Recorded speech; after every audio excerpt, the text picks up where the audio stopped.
Student, आज हम कर रहे हैं मैथ्स के PYQ। देखिए फर्स्ट क्वेश्चन, लार्जेस्ट नंबर बताना है जो कि डिवाइड करे 70 और 125 को, और पहले में रिमाइंडर छोड़े 5 और अगले में छोड़े 8।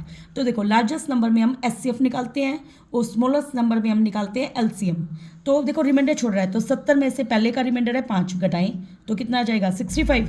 अगला है 125, उसमें से अगला रिमाइंडर 8 घटाइए, 15 में से 8 गए 7, तो ये आ गया 117। अब इनका हमें क्या निकालना है SCF। तो देखो 65 बार 117 अंदर, या हम ऐसे कर लेते हैं 65 जाएगा 5 से कटा 13 पे, 13 से कटेगा 1 पे 117। देखो 7 और 1 8 और 1 9, 9 है तो 3 की टेबल पे जाएगा, 3 3 जा 9 और 3 9 जा 27, फिर 3 से कटेगा 13 पे। बताओ भाई दोनों में क्या कॉमन है 13, तो इसका SCF कितना आ जाएगा भाई 13। ठीक है, नेक्स्ट क्वेश्चन, एक रूट दे रखा है हमें इक्वेशन का जो कि दूसरे का क्या है रेसिप्रोकल। देखो इक्वेशन है 4x² माइनस का 2x प्लस में लैम्डा माइनस 4 बराबर 0। अब हमें वैल्यू बतानी है लैम्डा की। देखो एक रूट अल्फा है और दूसरा उसका रेसिप्रोकल है, तो बीटा क्या बन गया 1/अल्फा। अब हम फॉर्मूला लगा देंगे product of roots. Product of roots क्या होता है, अल्फा गुना में बीटा बराबर क्या होता है C/A। अल्फा तो अल्फा ही है, बीटा कितना है भाई 1/अल्फा। C की वैल्यू ये पूरी है लैम्डा माइनस 4, A कितना है यहाँ पे 4, अल्फा से अल्फा कैंसिल, 4 को 1 से गुना किया 4, और माइनस का 4 इधर आके प्लस का 4, तो लैम्डा की वैल्यू कितनी आ गई 8। Next question number third, alpha beta 0 0 दे रखे हैं और देन एक पोलिनोमियल बताना है जिसका 0 0 1/अल्फा और 1/बीटा। देखो भाई बिल्कुल ईजी क्वेश्चन है। हम जानते हैं अल्फा प्लस बीटा क्या होता है भाई माइनस B/A। अब यहाँ पे B की वैल्यू कितनी है माइनस के P और A कितना है 1। देखो हमारी इक्वेशन थी x² plus PX plus Q, तो हमारे पास अल्फा प्लस बीटा क्या आएगा माइनस B/A। B कितना है माइनस P और A कितना है 1, और अल्फा गुना बीटा होता है C/A। अब C देखो क्या है Q और A कितना है 1, तो Q/1 हो गया। अब हमारी जो नेक्स्ट इक्वेशन है उसके रूट है 1/अल्फा प्लस 1/बीटा, सम करेंगे। अब देखो अगले का मैं एक बार लिख देती हूँ, x² माइनस 1/अल्फा प्लस 1/बीटा गुना में x प्लस 1/अल्फा गुना में 1/बीटा, ये बनेंगे। अब हमारे पास x² माइनस, अब हमारे पास एलसीएम क्या बना है अल्फा बीटा, आर पर गुना कीजिए, बीटा प्लस में अल्फा गुना में x प्लस 1/अल्फा बीटा बराबर क्या आ गया 0। अब देखो x² माइनस, सम की वैल्यू कितनी है भाई माइनस p, प्रोडक्ट की वैल्यू कितनी है a, और प्रोडक्ट की वैल्यू सॉरी q है, कितनी है q, x प्लस में 1 में अल्फा बीटा की वैल्यू कितनी है q बराबर क्या आ गया 0। अब यहाँ पे x² प्लस में p/q x प्लस में 1/q बराबर क्या है 0, q एलसीएम ले लो, qx का स्क्वायर प्लस px प्लस 1 बराबर 0, q इधर गुना में 0 गया तो 0, qx का स्क्वायर प्लस px प्लस 1 बराबर 0, ये हमारा क्या हो जाएगा आंसर। नेक्स्ट हमारा question, which one of the following is not true. देखो भाई जो ग्राफ है दो कोइंसिडेंट लाइन होती है that then pair of linear equation has infinitely many solution. बिल्कुल सही, कॉन्सिडेंट लाइन क्या होती है जब एक लाइन दूसरी लाइन को ओवरलैप करती हुई जाए। तो हम देखा कि ये बहुत सारे पॉइंटों पे मिल रही है, बहुत सारे पॉइंटों पे मिलेगी तो इनफाइनेटली मैनी सोल्यूशन होंगे। आगे जब ये तीनों बराबर होते हैं तो कॉन्सिडेंट लाइन बनती है, बिल्कुल ट्रू है। देखो कॉन्सिडेंट लाइन जब तीनों बराबर होते हैं तो इनफाइनेटली मैनी सोल्यूशन में बनती है, ये बिल्कुल ठीक है। अगला हमें नॉट ट्रू बताना है, जब A1/A2 बराबर नहीं होते B1/B2 के तो दोनों लाइन इंटरसेक्ट करती है एक पॉइंट पे, बिल्कुल ठीक है, यूनिक सोल्यूशन होता है। जब ये तीनों बराबर होते हैं तो पैरेलल लाइन होती है, बिल्कुल गलत। जब दो बराबर और तीसरा बराबर ना हो तो पैरेलल लाइन बनती है जो कि नो सोल्यूशन के लिए होती है, इसलिए हम कौन से ऑप्शन के साथ जाएंगे डी ऑप्शन के साथ। Next, distance between the points is. देखो भाई इस क्वेश्चन को कैसे करेंगे, क्वेश्चन नंबर 5 पहला पॉइंट है A cos थीटा प्लस में B sin थीटा कोमा 0। अगला पॉइंट क्या है 0 A sin थीटा माइनस के B cos थीटा। अब हमें इसकी डिस्टेंस बतानी है, मान लो ये पॉइंट A है और ये B है, तो AB बराबर पहले में से पहले को घटाओ, A cos थीटा प्लस में B sin थीटा माइनस 0 और उसका होल स्क्वायर प्लस में 0 माइनस A sin थीटा और ये प्लस के B cos थीटा और उसका होल स्क्वायर, ये हुआ।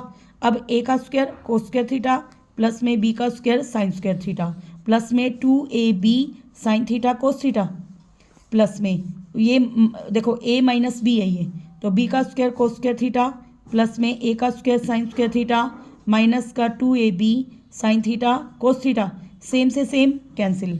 अब दोनों में क्या कॉमन है भाई कोस स्क्वायर थीटा, ब्रैकेट में क्या बचेगा A का स्क्वायर प्लस B का स्क्वायर, इन दोनों में क्या कॉमन है भाई साइन स्क्वायर थीटा, ब्रैकेट में क्या बचेगा B का स्क्वायर प्लस A का स्क्वायर। अब दोनों में क्या कॉमन है A square plus B square, bracket में क्या बचेगा कोस स्क्वायर थीटा प्लस में साइन स्क्वायर थीटा। इसकी वैल्यू कितनी होती है 1, तो ये आएगा A square plus B square गुना में 1। अब पूरे क्वेश्चन को देखो ध्यान से देखिए, आया। नेक्स्ट हमारा क्वेश्चन, तो हमारा आंसर आएगा A square plus B square, first option. Question number 6, the pair of equation x बराबर ए वाई बराबर बी इंटरसेक्ट किस पे करते हैं। देखो भाई, जैसे मान लो मैंने यू बनाया एक्स बराबर ए और यहाँ पे बना दिया वाई बराबर बी। अब दोनों लाइनों को बनाओ, देखो ये किस पॉइंट पे इंटरसेक्ट कर रही हैं, ए कोमा बी पर, तो इसने क्या रखा है इंटरसेक्ट करेगा ए बी पर, है ना, तो डी ऑप्शन आएगा। आगे साइन 2a बराबर 2 साइन ए 0 के लिए होता है, क्योंकि 2 गुना में 0 क्या होता है 0, साइन 0 की वैल्यू क्या होती है 0 और साइन 0 क्या होता है 0, तो 2 गुना में 0 0, तो 0 के लिए होगा। एक्स की वैल्यू रखिए ए कोस थीटा, वाई की वैल्यू रखिए बी साइन थीटा, और हमें इसकी वैल्यू बतानी है। देखिए भाई कैसे करेंगे क्वेश्चन नंबर 8 को, एक्स की वैल्यू दे रखी है ए कोस थीटा, वाई की वैल्यू दे रखी है बी साइन थीटा। अब हमें B square x square plus में ए स्क्वायर वाई स्क्वायर की वैल्यू बतानी है। देखो भाई, अब हमारे पास B square as it is, x की वैल्यू क्या है भाई ए कोस थीटा और उसका square, A square as it is, y की वैल्यू है बी साइन थीटा और उसका स्क्वायर। अब देखो B square A square cos square theta plus में A square B square sine square theta. अब दोनों में कॉमन आया बी का स्क्वायर ए का स्क्वायर, ब्रैकेट में क्या बचा कोस स्क्वायर थीटा प्लस में साइन स्क्वायर थीटा। इसकी वैल्यू कितनी होती है 1, तो हमारा आंसर आ गया बी स्क्वायर ए स्क्वायर। ठीक है, तो किस में ऑप्शन में, ये B square A square A में।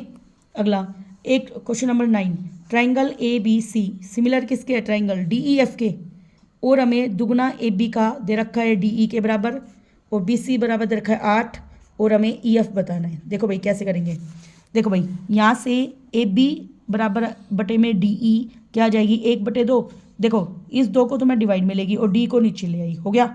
अब हमारे पास इसके अकॉर्डिंग रेशियो देखो, ए बी के नीचे क्या आएगी डी ई और यहाँ पे बी सी लास्ट के 2 पॉइंट है बी सी, इसमें भी लास्ट के 2 पॉइंट क्या है E F.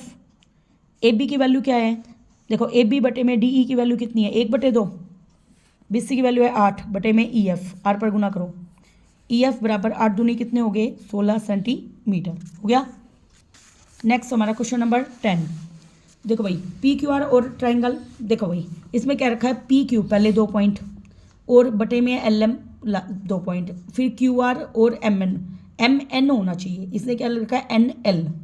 Then triangle similar है, देन हमें बताने कौन सा एंगल इक्वल होगा। देखो भाई एल एल सेम है तो एम और एन बराबर होने चाहिए, कौन से बराबर होने चाहिए भाई, एक मिनट रुको मैं इसको ड्रॉ करके दिखाती हूँ। मान लो ये ट्राइंगल है पी क्यू आर, अगली ट्राइंगल है एल एम एन, हाँ इससे देख लो ना, यहाँ से देख लेते हैं। देखो पहला पॉइंट पी और पहला पॉइंट एम, पी और एम बराबर होंगे, यहाँ पे पी दे रखा है एन के, गलत। अगला पी एल दे रखा है, ये भी गलत। अगला क्यू सेकंड पॉइंट और इसका भी सेकंड पॉइंट, क्यू बराबर एल, तो सी सही है। ठीक है, नेक्स्ट हमारा एक टेंजेंट पीटी को ड्रॉ किया गया एक्सटर्नल पॉइंट पी से एक सर्कल जिसका सेंटर क्या है ओ, और वो टच कर रहा है इस पॉइंट को टी पर, और हमें ओ पी टी, देखो जैसे अगर मैं इसका डायग्राम यहाँ बनाऊँ तो पी बाहर है और वो इसको कितने पे टच कर रहा है टी पर, सेंटर क्या है ओ, बन गया। अब एंगल ओ पी टी ये वाला 30 है और हम जानते हैं टेंजेंट रेडियस के साथ कितना बनाते हैं 90 डिग्री, ये 90 है।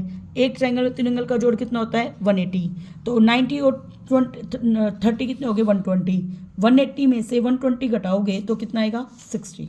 ठीक है, अगला पेरीमीटर एक क्वाड्रेंट ऑफ ए सर्कल, देखो भाई क्वाड्रेंट का पेरीमीटर, मान लो ये क्वाड्रेंट है हमारे सर्कल का, तो ये क्या है रेडियस आर, ये भी क्या है आर, और पूरा सर्कल का सरकमफेरेंस क्या होता है 2πr, तो 2πr का कौन सा हिस्सा ये चौथा।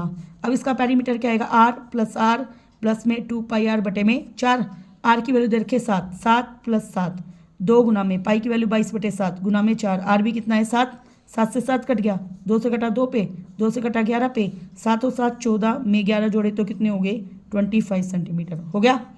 नेक्स्ट क्वेश्चन नंबर 13, कैपेसिटी दे रखी है हमें टैंक की, बेस डायमीटर दे रखा है, डेप्थ बतानी है। देखो भाई वॉल्यूम का फॉर्मूला क्या होता है πr² बराबर है 6160, और हमें डायमीटर दे रखा है 28 मीटर, तो रेडियस क्या आ जाएगी डायमीटर का आधा 14, पाई 22/7, आर है 14 गुना में 14, एच हमें बतानी है बराबर 6160, 7 से कटा कितने पे 2 पे 22, अब एच बराबर आएगा 6160 डिवाइड में 22 गुना में 2 गुना में 14।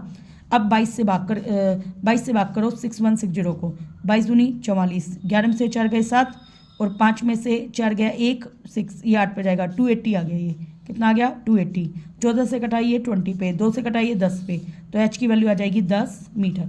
ठीक है, नेक्स्ट क्वेश्चन नंबर 14।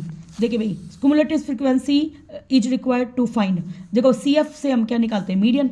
CF हमेशा मीडियम में निकालते हैं। आगे सर्कमफेरेंस दे रखा है हमें और रेशियो एरिया का बताना है। देखो क्वेश्चन नंबर 15, सर्कमफेरेंस क्या होता है 2πr1 रेशियो 2πr2। कितना है भाई 2/5, 2 से 2 कैंसिल, तो r1 रेशियो r2 क्या आ गया 2/5। अब हमें एरिया बताना है πr1 का स्क्वायर रेशियो πr2 का स्क्वायर बताना है। पाई देखो पाई से पाई कट गया, r1 2 का स्क्वायर, r2 कितना है 5 का स्क्वायर, 2 का स्क्वायर 4, 5 का स्क्वायर 25, तो हमारा आंसर आ गया 4/25।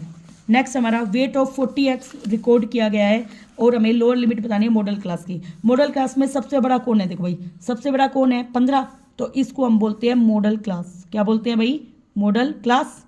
तो इसमें लोअर लिमिट कितनी है भाई 95 है ना, तो आंसर आ जाएगा 95।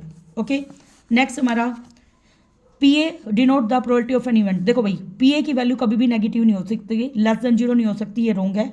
PA कभी 1 से बड़ा नहीं होता, ये भी रॉन्ग है। प्रोबेबिलिटी हमेशा 0 के इक्वल और 0 से बड़ी और 1 से इक्वल और 1 से छोटी होती है, तो C ऑप्शन आएगा। Okay, next sine A + B = 1 है और कोस A - B 1 है, तो हमें बताना है। देखो भाई हमें दे रखा है साइन A + B = 1, साइन 1 होता है साइन 90 पे होता है, तो यहाँ से A + B की वैल्यू आ गई 90, इक्वेशन फर्स्ट होगी।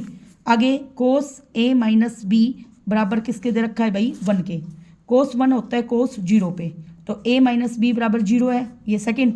अब दोनों को ऐड करो, B से B कट गया, 2A = 90, तो A की वैल्यू होगी 45 और B भी कितना आ जाएगा भाई 45, 90 में से 45 गया 45, तो हमें इससे क्या रखा है A और B दोनों 45 होंगे, तो C ऑप्शन आएगा।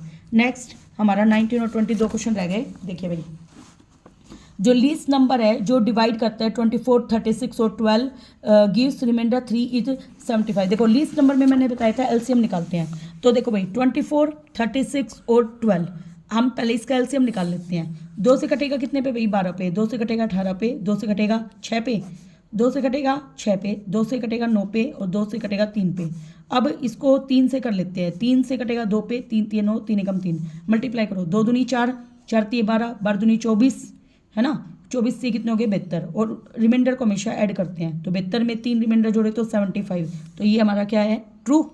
एलसीएम में हम ऐसे करते हैं, पहले एलसीएम निकाल के फिर रिमाइंडर को ऐड करते हैं।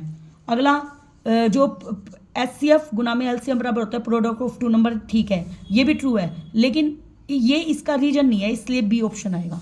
क्या आएगा भाई B. Next coordinate of a point which divide the line segment joining in the ratio is this one. देखिए भाई हमारे पास सेक्शन फॉर्मूला पता होना चाहिए, ये क्या है x1 y1 और ये क्या है x2 y2 और ये क्या है m/n। अब हमारे पास x और y निकालने का फॉर्मूला क्या होता है, m गुना में x2 n गुना में x1 डिवाइड में m + n, कोमा m गुना में y2 n गुना में y1 डिवाइड में m + n। वैल्यू पुट करो, m की वैल्यू कितनी है भाई 2, x2 की वैल्यू कितनी है, x2 की वैल्यू है 3, n की वैल्यू कितनी है हमारे पास 3 और x1 की वैल्यू है 2 डिवाइड में m + n, 2 + 3 कोमा m कितना है भाई 2 गुना में y2 कितना है, y2 की वैल्यू है 1 प्लस में n कितना है 3 गुना में y1 की वैल्यू है 1 डिवाइड में 2 + 3 करो भाई, 3 दूनी 6, 3 दूनी 6 12 और 3 और 2 कितने हो गए 5, 2 एकम 2, 3 एकम 3, 3 और 2 कितने हो गए 5/5 कट के 1, तो ये आ गया 12/5 और 1। तो क्या हमारा ट्रू है, यस ट्रू है ये हमारा। और ये पॉइंट निकालने के लिए हमने ये फॉर्मूला यूज किया है, तो ये इसका रीजन है, तो इसलिए क्या आएगा A option. Thank you very much.